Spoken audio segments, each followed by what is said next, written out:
1 year back షాపిఫైలో website build చేయించుకొని ఏమన్నా మన దగ్గరకొచ్చిళ్ళు. లైక్ అది కామర్స్ వెబ్‌సైట్. అంటే ప్రతి ఒక్క ట్రాన్సాక్షన్‌కి 4% అనేది charges పడుతున్నాయని చెప్పిల్లు.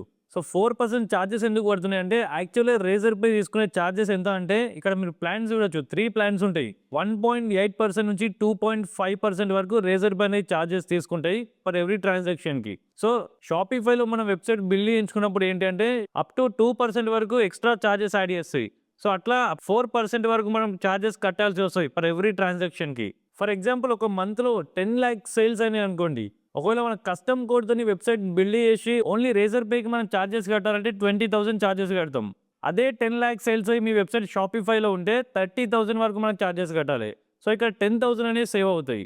So, most of the people ఎప్పుడైతే వాళ్ళ సేల్స్ అనేటివి ఇంక్రీజ్ అవుతాయో అప్పుడు ఇటువంటి ప్రాబ్లమ్ అనేది చాలా ఫేస్ చేస్తా ఉంటారు.